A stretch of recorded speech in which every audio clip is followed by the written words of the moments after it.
Bismillahirrahmanirrahim. Assalamualaikum warahmatullahi wabarakatuh. Saya Noriska Maliana dengan NIM 2011-05-02-0228. Video ini dibuat untuk memenuhi tugas mata kuliah Studi Kelayakan Bisnis yang diampuh oleh dosen Ibu Dipi Dahliana MAI. Baiklah, dalam kesempatan kali ini saya akan mencoba untuk mempresentasikan hasil analisis saya dalam melakukan studi kelayakan bisnis, layak atau tidak usaha ini dijalankan di kemudian hari. Usaha yang saya rencanakan untuk dijalankan itu adalah dalam bidang kuliner makanan yang saya beri nama usaha Seblak Unico. Baiklah, langsung saja. Jadi, saat ini perkembangan kuliner di Indonesia sudah sangat tinggi, apalagi banyak masyarakat Indonesia yang sudah mengenal seblak. Seblak memiliki cita rasa yang enak dan gurih, berbahan dasar kerupuk dengan harga terjangkau. Nah, dengan seiring berkembang pesatnya kuliner di Indonesia, ternyata seblak banyak disukai oleh anak-anak muda milenial maupun dewasa dan masyarakat sekitar. Maka usaha seblak ini mencoba untuk menciptakan seblak dengan cita rasa yang enak, gurih, dan unik, juga berbeda dengan inovasi menarik perhatian konsumen terhadap seblak yang kami jual. Karena yang namanya usaha makanan itu pilihan yang cukup menjanjikan. Dan Seblak Unico merupakan kuliner yang menjual seblak dengan berbagai varian topping yang dapat dipilih sesuai selera masing-masing para konsumen dengan harga terjangkau. Selanjutnya, di dalam melakukan studi kelayakan bisnis itu sangat perlu yang namanya aspek-aspek penilaian, dan aspek yang akan saya bahas pertama kali itu adalah aspek hukum. Jadi, nama usaha saya ini saya beri nama Seblak Unico karena saya ingin menciptakan seblak dengan cita rasa yang enak, gurih, dan unik di lidah.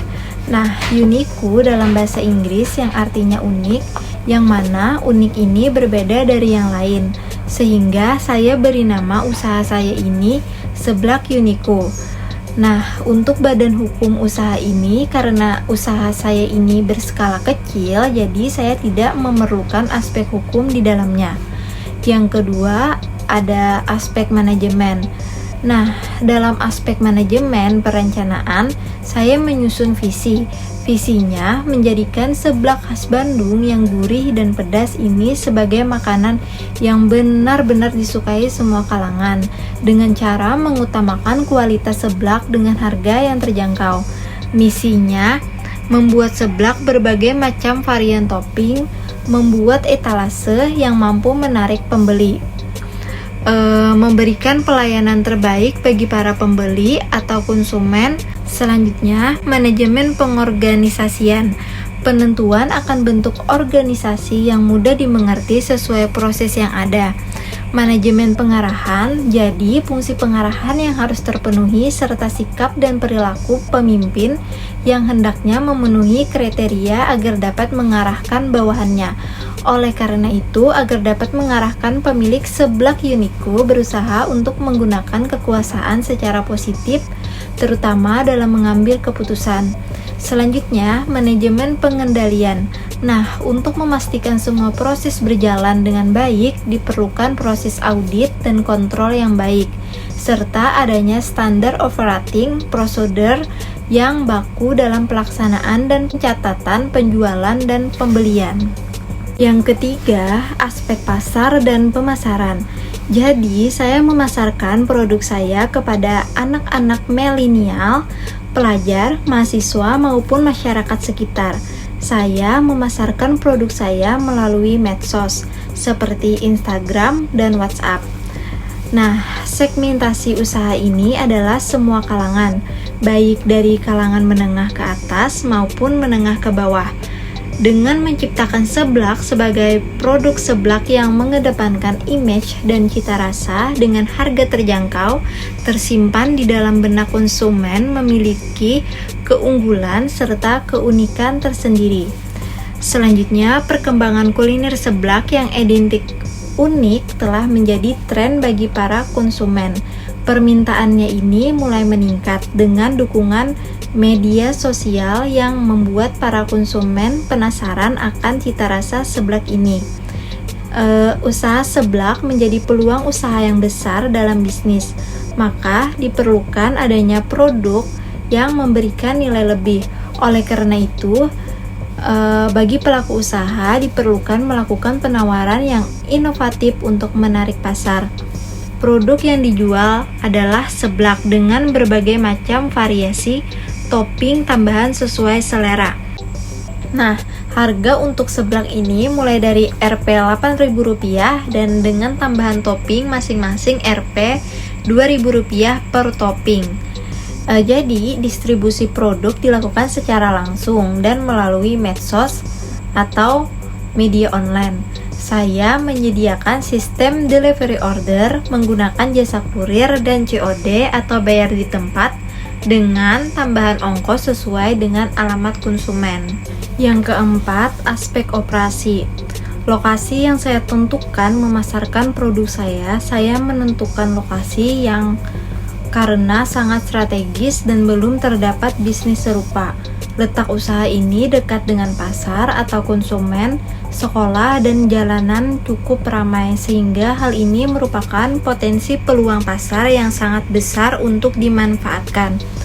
Sarana yang digunakan untuk menunjang usaha saya adalah dengan memanfaatkan cooking set, kompor, dan rombong. Prasarana yang digunakan menggunakan rombong yang didesain khusus untuk stand penjualan seblak Unico. Yang kelima, aspek sumber daya manusia. Nah, pada usaha saya ini, saya hanya membutuhkan 2 orang saja. Yang pertama, untuk memasak, dan yang kedua, untuk melayani konsumen. Yang keenam, aspek ekonomi dan sosial dan dampak lingkungan. Bagi saya sendiri, seblak ini berpeluang untuk meningkatkan pendapatan penghasilan saya, sehingga saya bisa memodali kembali usaha saya secara terus-menerus dan bisa membuat usaha saya mungkin tambah berkembang lagi. Dan bagi masyarakat, dengan adanya perubahan aspek sosial, maka usaha ini bisa membuka peluang untuk tenaga kerja. Selain itu, usaha ini juga memberikan keuntungan bagi pemilik tanah untuk menghasilkan uang dengan menyewakannya. Tidak hanya itu, pembeli juga bisa merasakan manfaat. Seblak ternyata bisa dinikmati saat cuaca yang panas maupun dingin dengan memilih macam-macam topping variannya. Selanjutnya, dampak lingkungan. Dampak lingkungannya untuk kedepannya, bila usaha ini jalan, maka akan menimbulkan dampak terhadap persepsi masyarakat bahwa dalam keadaan cuaca panas maupun dingin bisa dicari masyarakat adalah kuliner seblak. Selanjutnya ada aspek keuangan, di mana dana untuk mendirikan usaha ini pemilik atau saya sendiri selalu menggunakan moto hidup di dalam melakukan perencanaan keuangan, yaitu mendapatkan keuntungan sebesar-besarnya dengan biaya sekecil-kecilnya. Hal inilah modal usaha dapat diinvestasikan dengan tepat. Nah, modal dari seluruh usaha saya ini dari alat-alat dan bahannya dengan biaya Rp2 juta dan seblaknya sendiri saya jualkan sekitar Rp8.000. Nah, untuk analisa keuangannya saya telah hitung di dalam proposal itu saya buat sebelumnya. Saya perkirakan pendapatan per bulan sebesar Rp14.400.000. Untuk pendapatan per tahunnya sebesar Rp172.800.000. Kemudian untuk menghitung laba itu bisa dari total pendapatan dalam sebulan dan dikurangi dengan biaya operasionalnya. Yang telah saya hitung adalah perkiraannya berjumlah Rp7.770.000. Itu untuk laba bersih per bulannya. Baiklah, selanjutnya untuk kesimpulannya, berdasarkan aspek-aspek yang telah digunakan dalam studi kelayakan bisnis tersebut, maka usaha seblak ini layak untuk dijalankan dalam jangka panjang. Itu saja presentasi yang bisa saya sampaikan. Jika ada kata-kata yang salah, saya mohon maaf. Saya akhiri. Wassalamualaikum warahmatullahi wabarakatuh.